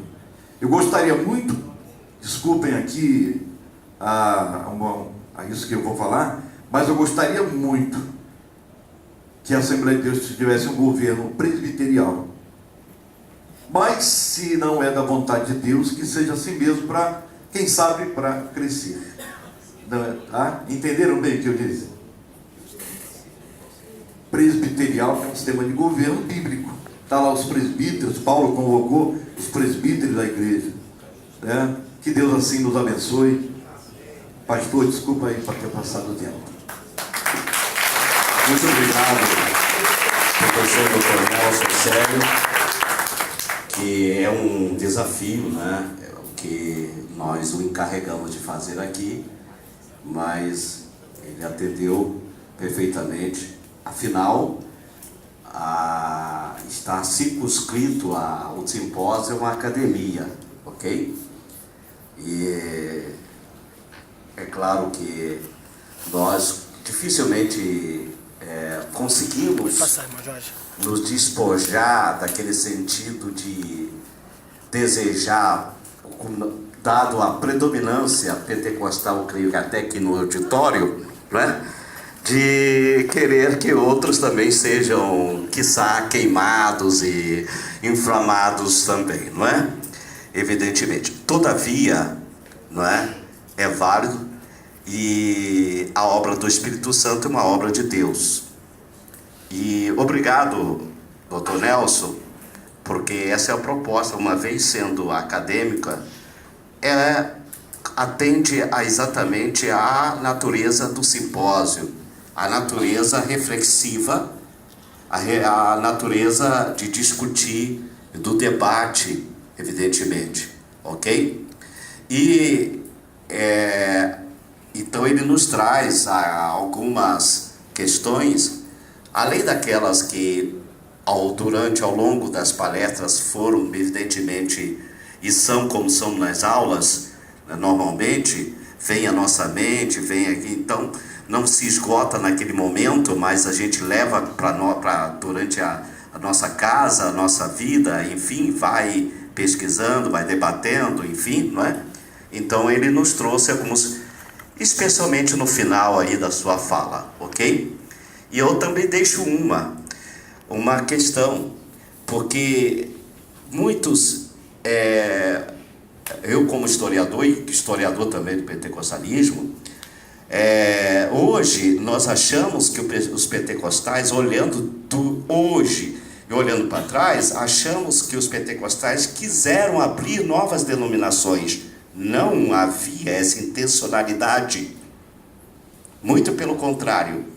O que queria os primitivos era que presbiterianos fossem batizados com o Espírito Santo, batistas batizados com o Espírito Santo, congregacionais batizados com o Espírito Santo. Eles queriam isso. Todavia, por circunstâncias, tanto que Gunnar Ving e Daniel Berg, eles não vieram fundar nenhuma outra denominação, tanto que Gunnar Ving e Daniel Berg se juntaram aos batistas em Belém.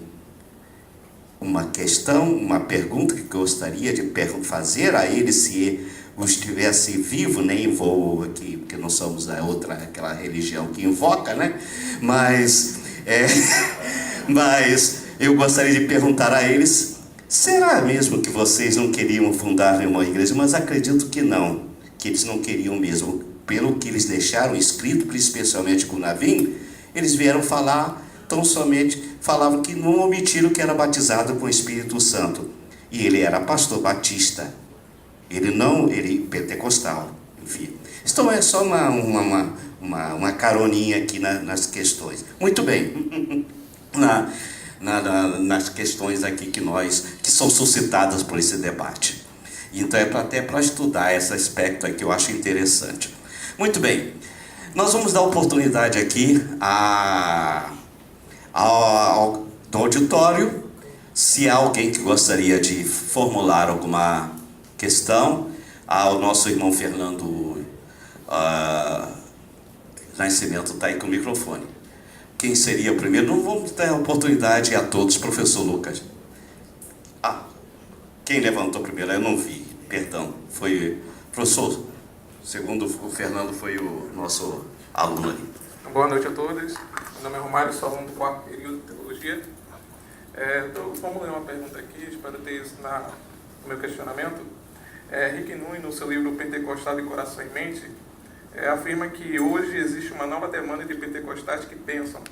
De uma forma indireta, isso é uma crítica à supervalorização da experiência nos redutos pentecostais. Em outro momento, André Torres Queiruga afirma no seu livro Fim do Cristianismo Pré-Moderno que o cristianismo não acompanhou as evoluções culturais da sociedade. Podemos afirmar com isso que ainda há nos pentecostais uma busca pela experiência interna, um distanciamento quanto às questões culturais teológicas? Meu irmão, desculpa, foi interrompido aqui. O senhor fez aí um questionamento no finalzinho, né? Isso pode repetir? Então, não tudo não, só consegue repetir só o finalzinho? Se é a mesa que ouviu? Tá. Eu vou partir da metade aqui. André Torres Queiruga afirma no seu livro Fim do Cristianismo Pré-Moderno que o cristianismo não acompanhou as evoluções culturais da sociedade. Podemos afirmar com isso que ainda há nos pentecostais uma busca pela experiência interna e um distanciamento quanto às questões culturais e teológicas? O senhor tem alguém específico que gostaria? Ou pode... Ao professor José Gonçalves. O pastor José Gonçalves? Tá, depois vou dar a oportunidade também ao doutor para falar. Ok? Ok.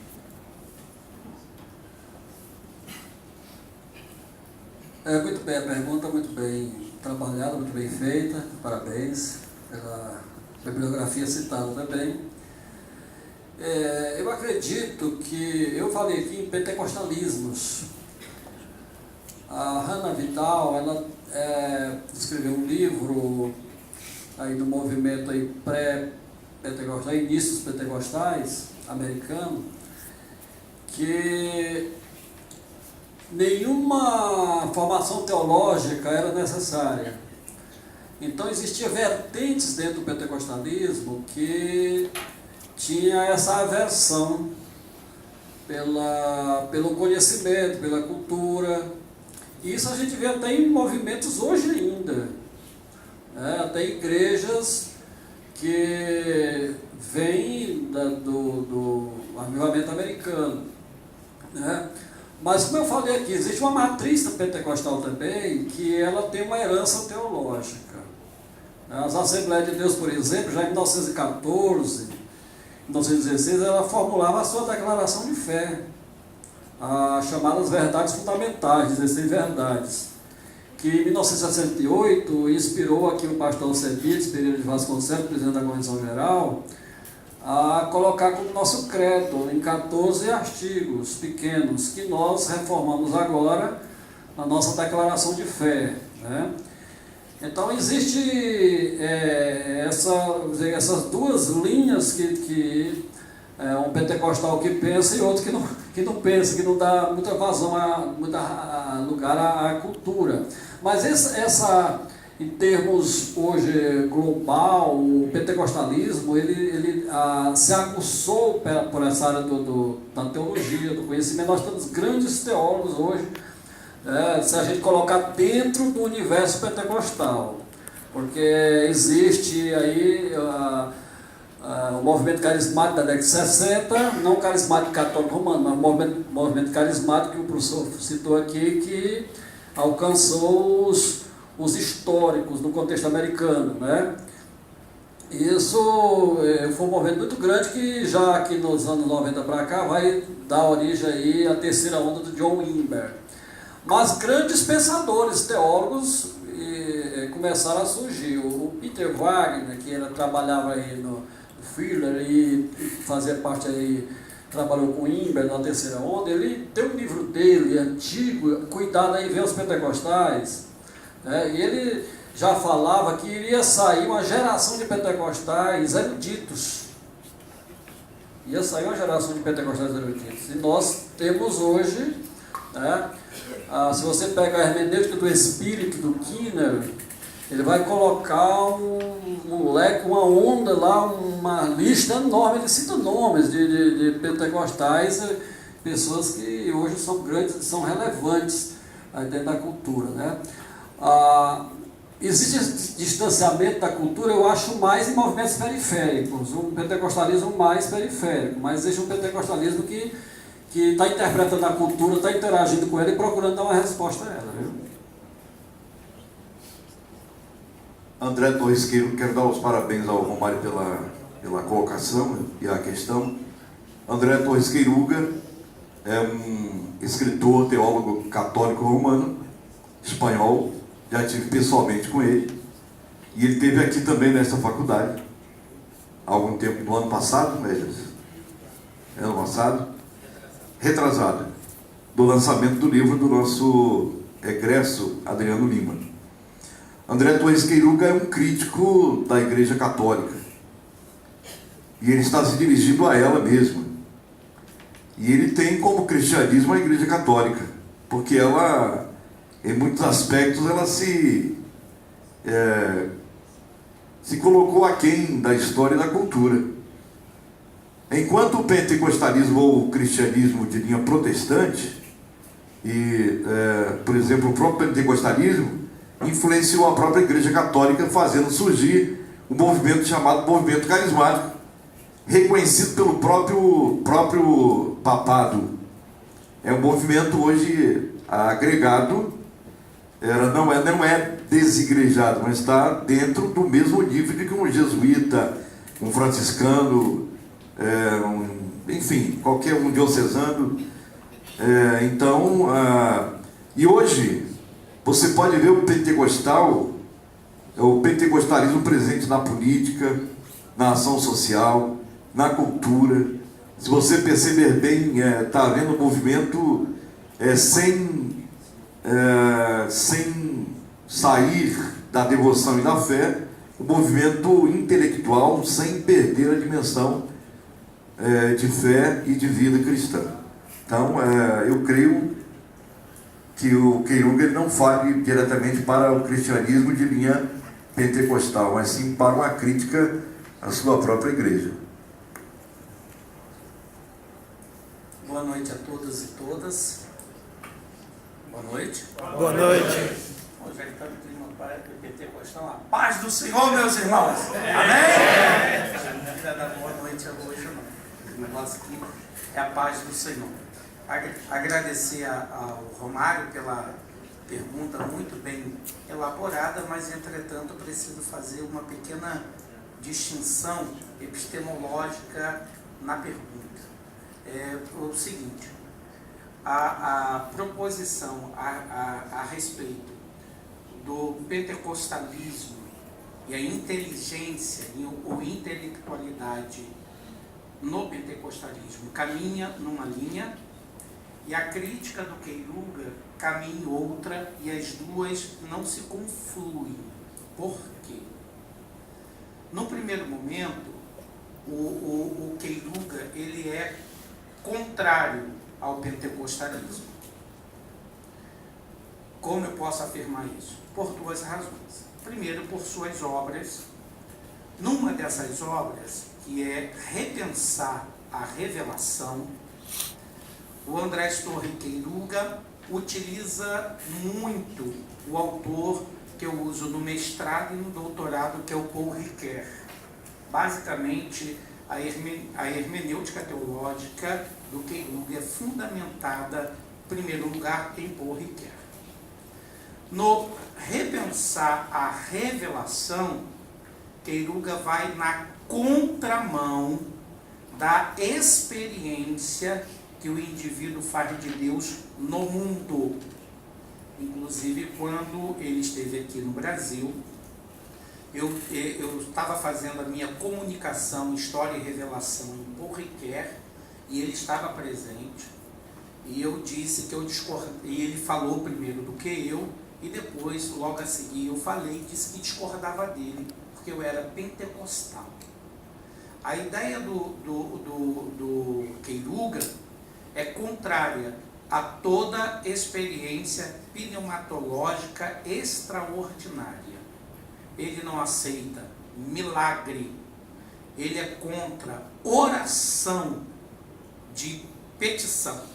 Ele recomenda que não se ore a Deus pedindo nada, emprego, cura, casamento, seja o que for. Ele não reconhece oração como petição, ele é contrário ao próprio movimento carismático dentro da Igreja Católica. Não crê na existência de demônio, não crê em intervenção divina no plano físico. Então, no primeiro momento, não é possível conciliar as duas coisas. Inclusive, quando estive com ele aqui no Brasil, como o professor Nelson falou, eu mesmo disse-lhe que, como riqueriano, precisava dar uma resposta a ele, porque ele usa a teoria de Paul Ricoeur sobre a experiência, que justifica a experiência pentecostal no nível em que nós estamos, e ele, portanto, utiliza a mesma teoria, faz elogios a essa teoria, mas não aceita essa teoria porque afirma, e ele está correto em certo sentido, que não tem possibilidade de você validar uma experiência. Como Paul Ricoeur, portanto, morreu sem dar essa resposta, não houve, portanto, tempo hábil para Ricoeur trabalhar como se valida uma experiência válida de Deus. Qualquer pessoa pode dizer que tem uma experiência de Deus. Como você valida uma experiência subjetiva como sendo realmente uma experiência real de Deus? Então, o Queiruga foi na contramão. Então, no primeiro momento, o Queiruga é antipentecostal. Agora, a gente pode entender as duas questões da seguinte forma. Quando Queiruga fala nesse contexto, ele está fazendo uma crítica justamente ao que nós estamos fazendo aqui. E no segundo momento, o Queiruga quer que nós nos aliemos ao existencialismo filosófico como modelo de explicação da realidade e ao cientificismo também. Então, para o Queiruga, ele quer que nós sejamos adeptos da teoria evolucionária, sejamos cristãos evolucionários, ou os cristãos que aceitam a teoria da evolução. Então, na verdade, não dá para conciliar o Queiruga à nossa experiência pentecostal, porque ele vai numa linha completamente contrária, a ponto de que a própria Igreja Católica o rejeita em vários aspectos do mundo por causa dessa perspectiva de não aceitar a experiência e não aceitar diretamente a intervenção de Deus no plano físico. Então, a pergunta é muito inteligente, muito importante, mas é preciso fazer essa pequena distinção entre o Queiruga e a experiência de fé. Fogo no Queiruga. Professor Lucas tem uma propositura aí. Boa noite. Quero parabenizar o pastor José Gonçalves pelas palestras e quero fazer uma pergunta dupla, né? Uma pergunta histórica sociológica baseada na sua palestra de ontem e uma pergunta mais eclesiológica e sociológica também baseada na palestra de hoje. Existe um autor americano, estadunidense, né, Philip Jenkins, que eu tenho trabalhado bastante até para o doutorado, e esse autor é um dos grandes especialistas hoje em história do cristianismo, e ele, conforme o senhor falou ontem, e usou basicamente o mesmo termo, não sei se o senhor leu o Philip Jenkins, mas o pensamento é quase o mesmo. O mundo cristão está vivendo um processo de retorno ao sul, saindo da Europa, saindo dos Estados Unidos e voltando para a América Latina, a Ásia e a África. Inclusive, a Ásia e a África é o berço do cristianismo. Porém, a conclusão de pesquisas que ele tem feito ao entorno do mundo é que, por exemplo, o movimento protestante ele se expandiu no mundo durante 400 anos, o movimento protestante clássico. Após isso vem o movimento evangelical, o movimento pentecostal. O movimento pentecostal se expande também grandemente pelo mundo em menos de 100 anos. Mas o que está havendo agora não é uma expansão do movimento pentecostal, mas uma despentecostalização das igrejas tradicionalmente pentecostais em prol de outro tipo de cristianismo. E ele lançou um livro chamado A Próxima Cristandade, inclusive está traduzido para português, de editora Record, A Próxima Cristandade, que ele aborda que o próximo cristianismo no mundo não vai ser nem protestante, nem vai ser pentecostal, mas ele está, nos últimos 50 anos, se expandindo com uma série de igrejas com um hibridismo profundo com as religiões indígenas, com as religiões africanas, de um lado, e de outro uma tendência ao pragmatismo teológico, pragmatismo social. Então, o professor Nelson citou aí um pastor, né, que inclusive está atacando a gente, e esse pastor ele tem um projeto de despentecostalização da denominação dele, dito isso pelo próprio vice. Inclusive no dicionário pentecostal que ele lançou, o verbete batismo do Espírito Santo não é mais o batismo do Espírito Santo pentecostal, né? Ele diz lá que o batismo do Espírito Santo é no momento da conversão, não existe uma segunda bênção, não existe a questão das línguas estranhas. Então, essa primeira pergunta é: o senhor também tem reparado esse processo que o movimento pentecostal ele também está regredindo, dando lugar ao movimento de um lado e de um hibridismo com religiões africanas e indígenas profundo, não só no Brasil, mas também na Ásia e África, e de outro lado o movimento pragmático, desprezando a experiência das línguas, desprezando a profecia, dando lugar a aspectos imanentes, prosperidade, a evolução, crescimento social. Essa é a minha primeira pergunta, baseada na palestra de ontem. A segunda pergunta, baseada na palestra de hoje, é de um campo mais eclesiológico. Nós aqui, pelo menos eu tenho percebido, uma nova classe, não sei se isso é uma classe social, porque ainda está sendo processada ainda. A gente ainda está vivendo, tem como fazer uma análise profunda. Mas, basicamente, são homens e mulheres, pregadores, não são pastores porque não assumem uma igreja, não tem uma congregação, não são convencionados, ninguém está à frente deles, eles são completamente independentes e eles vivem, se profissionalizaram em pregar de igreja em igreja. Numa igreja eles ganham um dinheirinho, R$500 aqui, R$500 ali, daqui a pouco já tem um salário montado, uma carteira de igrejas. Inclusive, tem pessoas já montando empresas de agenciamento desses pregadores, né? Se no campo sociológico a igreja aprende com a pregação, porque existem seminários e faculdades de teologia, mas é só 10% da população cristã que tem acesso e pode frequentar um seminário. Então a igreja aprende basicamente do púlpito, né? A igreja aprende da boca do seu pastor ou da sua pastora, né? E esses homens e mulheres não são pastores e pastoras no sentido bíblico ou institucional do termo, e estão assumindo os púlpitos, pregando determinados tipos de mensagem totalmente desvencilhado da doutrina da Assembleia de Deus ou da doutrina pentecostal, e isso se multiplica assim grandemente, já virou realmente uma classe, uma profissionalização desses homens e dessas mulheres.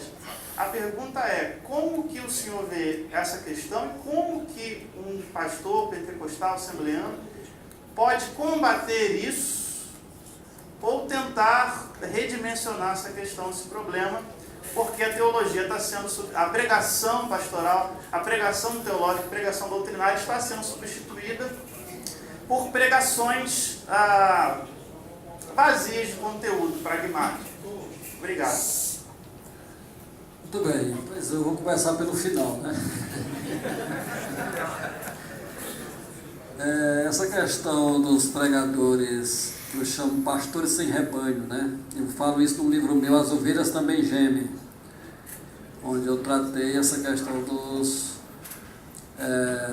desses pastores aventureiros que no meio pentecostal são muitos. Eu sou pastor de igreja e eu não convido esse tipo de gente para pregar na igreja que eu sou pastor. Muitas vezes você bota ele para pregar e você gasta a semana inteira para despregar o que ele pregou. E é um problema. Já teve problemas assim. Um dia eu chamei me aventurei porque fui indicado por um amigo o cara é bom, eu chamei um cara para pregar. E ele pregou os pecados de José do Egito, que eu nunca tinha achado aquilo na Bíblia e nem vi aquilo em lugar nenhum. Eu fiquei escandalizado. Os crentes quase se acabam de chorar. É um apelo às emoções, não é verdade?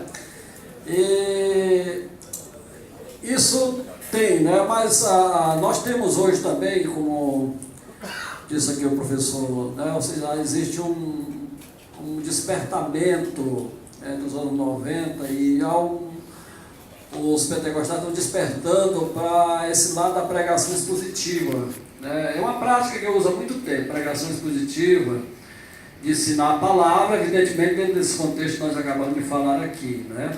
Mas tirar do próprio texto, ou textual ou pregar expositivo. Mas é lamentável, eu lamento isso que tem no meio dos pentecostais, mas eu acredito e estou observando que esse pessoal está perdendo terreno. Está perdendo terreno, que as igrejas estão, muitos pastores estão começando a ver que isso é um investimento furado. E os caras são bons, eu vejo o cara com a lista de 200 mensagens. E eu tenho uma dificuldade enorme de fazer 3 mensagens, não é verdade? E são bons, que se tornam profissionais, na verdade é isso, né? Um profissionalismo que já surgiu, que infelizmente existe uma oralidade muito grande ainda no meio pentecostal. E, na verdade, não só os pentecostais, mas eu converso com um colega meu que é filósofo também, se formou em filosofia, e ele é dono de uma rede de livraria enorme, ele é católico. E ele me perguntando, José, o povo evangélico, eles são viciados em imagens como os católicos. Ele só, se você tem algo para fulano ler esse livro aqui, não lê, mas dá um filme de DVD para ele assistir. Ele assiste, ele tem preguiça de ler, mas de ver o DVD ele não tem, porque ele é viciado na imagem, né? Então, esse é um problema, que eu creio que ainda está aberto ainda, mas nós fazendo parte dessa geração podemos mudar isso. Essa preocupação sua é muito pertinente, eu dou glória a Deus que você não é um deles, né? Você está bem afinado aí com a teologia. Pois bem, quanto a esse livro que eu citei, As Ovelhas Também Gemem, é um livro da CPAT que é até usado como teologia pastoral prática, alguns seminários por aí, né? E a gente trabalhou, por quê? Quando eu entrei no Ministério Pastoral, de tempo integral, comecei a conviver com pastores, eu era membro de banco e que tinha até aversão à convenção, esse tipo de coisa. Aí eu fiquei em choque, eu fiquei chocado com aquilo que eu vi no meu universo agora, né? A picaretagem, a malandragem, o artista de púlpito, tudo isso a gente começou a ver. Aí eu vi que a igreja, lá em Hebreus eu peguei daquele texto, que os pastores gemem pelas ovelhas, mas eu vi que as ovelhas também gemem, por isso que eu escrevi As Ovelhas Também Gemem, né? Essa questão da relação ovelha. Pois bem, quanto ao Philip Jenkins, o livro dele, eu já li esse livro dele, é bem interessante, ele cita até o Harvey Cox, a visão dele, como Arthur McCrath vai citar na Revolução Protestante, no capítulo Línguas de Fogo, é que a cristandade, o livro dele é a próxima cristandade, né? Que vai sobreviver, essa que é aberta ao sobrenatural, né? Agora, analisar como sociólogo do pentecostalismo é um parâmetro, uma visão. Como teólogo de dentro de igreja, dentro do próprio contexto, você tem outra visão. Existe esse pentecostalismo, como o movimento pentecostal é global, para você dar um parâmetro, apenas uma matriz é muito diferente. Você basta pegar o YouTube e ver o pentecostalismo, eu já vi pregadores africanos pregar. Eles não têm muito aquele limite que a gente tem com respeito ao sobrenatural. Eles são totalmente abertos, né? de forma... Então, há esse florescimento muito grande, né? No pentecostalismo africano e asiático também, em China acontece isso. Mas quando... Aí entra a questão, quanto mais ele vai se regulamentando, aí vai uma questão que você falou que está acontecendo com o pentecostalismo brasileiro. Ele vai se institucionalizando. E tem prejuízos? Tem, que a institucionalização, ela traz um enrijecimento, um fenômeno que está acontecendo hoje, até com os clássicos. Tem pastor que não prega mais, não ora mais para o enfermo, um pastor que não acredita, talvez não crê mais em profecia. A visão até sensacionista também. Já vi pastores, olha, a única profecia que tem é a Bíblia, acabou. Mas não era isso que diz os pentecostais clássicos, não era isso que se pregava. Então, é uma coisa que o cardeal belga, que escreveu o livro Renovação Carismática, um Novo Pentecostes, que o nosso professor já falou aqui, da Renovação Carismática, quando ela surge na década de 60, eu até escrevi um artigo na revista Defesa da Fé há muito tempo, que nos permitia fazer uma avaliação com um movimento legítimo quando ele foi embrionário, o movimento católico. Aí você pega os livros do Hennegan, que é Católicos Pentecostais, foi um clássico que deu fundamentação a essa teologia católica, mas em 74 o papado assume as rédeas do movimento e começa a dar diretrizes. E aí a coisa hoje, eu não chamo mais movimento legítimo, que esse tem lá nesse Renovação Carismática. Por exemplo, eu tenho um livro de carismática em casa que ele diz que um dos sinais do recebimento, do batismo do Espírito Santo, ele dá vários sinais, e um deles é uma profunda devoção à Nossa Senhora. Aí eu duvido do batismo do Espírito Santo desse, porque Jesus diz que ele me glorificará. Esse artigo está até na Defesa da Fé, você pode achar na internet, mas está na biblioteca da FABAPA, da Faculdade Batista do Paraná, que eles colocaram lá, né?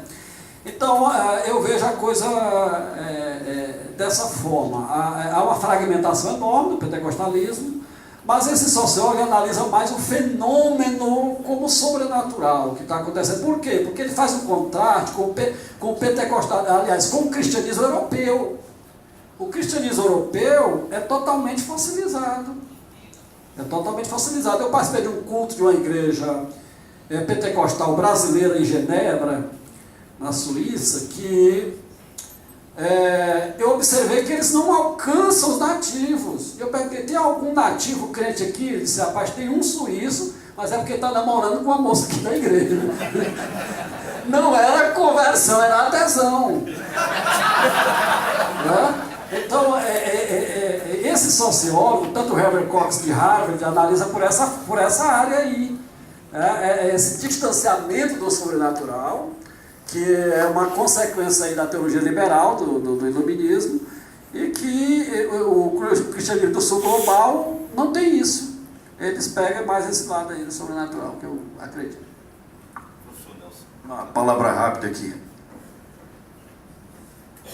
O Charles Swindoll, no livro A Igreja Desviada, ele disse que no princípio os seguidores de Cristo eram chamados de cristãos.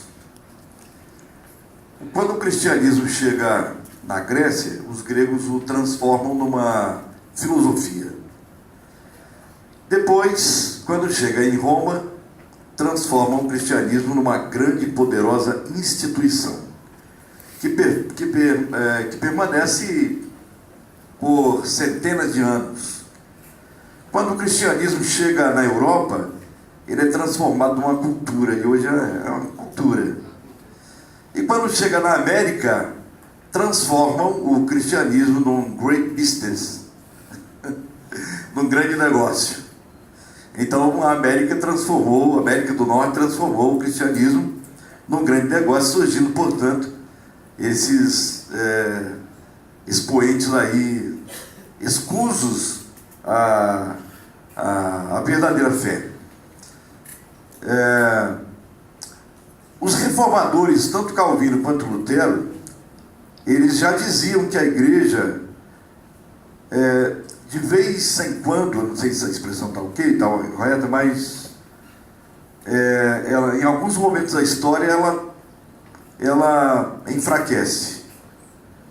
Mas o Espírito Santo que rege a vida da igreja, ele a vivifica, daí os avivamentos.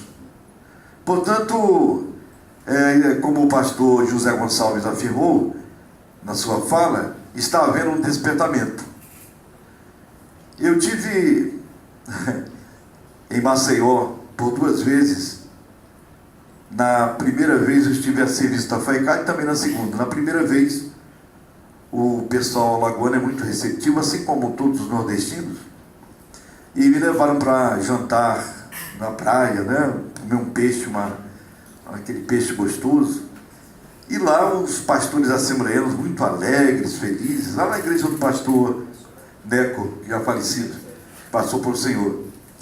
E um dos pastores da congregação, eu não me lembro se ele trabalhava na sede ou numa congregação, ele me dizia que na cidade que ele pastoreava, na Assembleia de Deus, tinha um desses pregadores aí que gostava de pinotar nas igrejas. Eu, como nordestino já no Rio de Janeiro há muito tempo, eu esqueci do verbo pinotar. Pinotar é pular e dar pinote. Aí foi pinotar, tinha um pregador aqui que pinotava nas igrejas e ele ganhava dinheiro com isso. E ele insistiu várias vezes, ligando lá para a igreja, para que eu desse uma oportunidade, o pastor dizendo para que eu lhe desse uma oportunidade de pinotar na igreja. Muito interessante. Aí ele disse várias vezes, não, até que um dia ele falou, cabra, tá bom, tu vai pinotar na minha igreja domingo. Aí ele mandou encerar, combinou com a igreja, com o ministério e tal, e mandou encerar o púlpito da igreja, né? Aquela cera, mandou caprichar, capricha na cera. Ele me dizendo isso. Aí convidou o indivíduo para pinotar, ele começou a pinotar, escorregou e caiu no chão. Ele pegou e botou o pé no pescoço dele, o pinota, irmão, pinota, quero ver. Aqui é casa de Deus, aqui não é circo, aqui não é lugar de palhaçada, vai pinotar em outro lugar. E eu perguntei, e a igreja, qual foi a reação? Não, eu combinei com a igreja, porque a minha igreja, ela está aprendendo a palavra de Deus verdadeiramente. Nunca mais esse homem pinotou igreja nenhuma. O que me disse o pastor assembleano, mas eu ri muito, irmãos, foi uma noite abençoada. Amém. Ainda há esperança, pessoal. Amém? Tem uma visão negativa, evidentemente, que vamos dizer assim, é triste, é lastimável, né, o que está acontecendo, né? E fazer essa observação, o professor Lucas, é importante, não é? Mas ainda há esperança. Há esperança da ação do Espírito Santo, amém? Pessoal, desculpa interrompê-lo. É uma parte da... Posso? É uma parte também que o professor Lucas, nosso professor aqui de História, né, formado em História, deixamos de responder, eu acho, que é esse envolvimento com outras religiões. Para o cristianismo é impossível haver um inclusivismo na parte soteriológica, talvez na parte política, social, haja um envolvimento. Porque Jesus Cristo, ele será sempre um obstáculo para o diálogo interreligioso. Para haver um congresso de credos, sempre vai, isso aí é típico, é característico do cristianismo. A gente não abre mão daquela palavra, e aí os exegetas nossos, ele disse, eu sou o caminho, a verdade e a vida. Ninguém vem ao Pai senão por mim. Eu creio que podemos dialogar, podemos conviver politicamente, quantos trabalhos sociais eu já participei como pastor, e a minha igreja também, trabalhos sociais com outras denominações e religiões, mas no aspecto soteriológico, cultico, eu acho que é inviável. Não é uma depreciação a nenhuma religião, mas é porque é assim o cristianismo. Não tem como ser de outra maneira. Ok. Pessoal, eu sei que se tivéssemos tempo, né? Evidentemente, aí no auditório e outros mais levantariam questões e tudo mais, mas a gente temos outras coisas aqui para fazer e vocês pegaram os certificados e acredito também que continua na sala de aula, nos corredores da faculdade, enfim, e vai se estender, digo, a discussão, ok?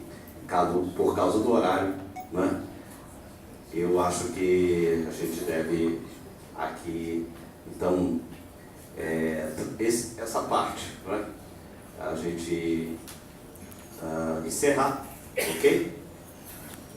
Salvo se algum aí que está querendo, mas a gente precisa fazer os agradecimentos e entrega aqui os certificados e vocês aprendem o certificado e lembrando que a respeito também da revista que vamos falar. Pode ser, pessoal? Amém? Amém?